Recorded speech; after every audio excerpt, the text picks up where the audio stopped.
Phone చేస్తే 5 నిమిషాలు ఎత్తకపోతే irritate అవుతాం. గంట 2 గంటలకు 3 గంటలు కూడా రాకపోతే ఏదైనా డేంజర్లో ఉన్నారా అని చెప్పి మనకు ఒక భయం వేస్తుంది. అలాంటి స్పేస్లో 30 రోజులు మినిమం కమ్యూనికేషన్ ఉండదు. ఓన్లీ ప్రేమే ఉంటుంది ఆ 30 రోజులు. కాన్ఫిడెన్స్. 30 రోజుల తర్వాత మళ్ళీ అతను వచ్చి నాకు ఫోన్ చేస్తాడు, నేను మాట్లాడతాను. 9 నెలల తర్వాత మళ్ళీ వచ్చి నాతో 3 months ఉంటాడు అనే ఒక బ్యూటిఫుల్ ఎమోషన్ ఉందండి సినిమాలో. ఇదే మా సినిమా.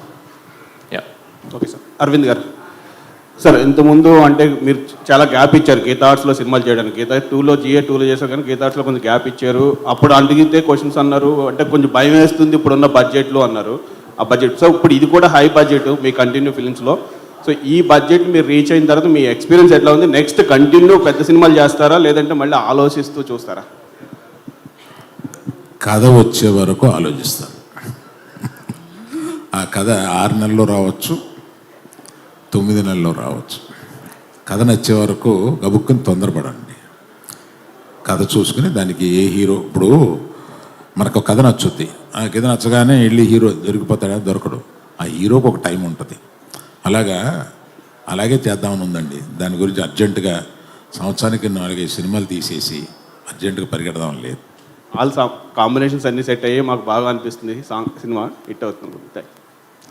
చందు గారు ఇక్కడ బేసికల్లీ సాయి పల్లవి గారు డామినేటెడ్ యాక్ట్రెస్.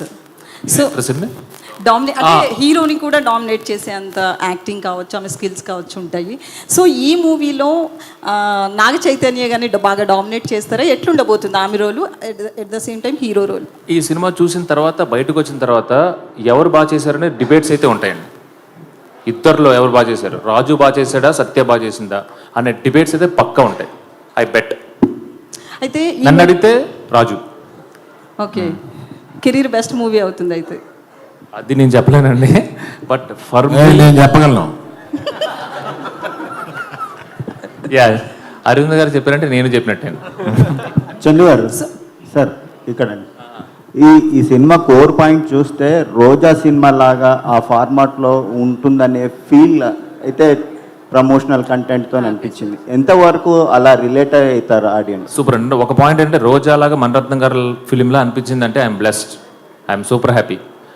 బట్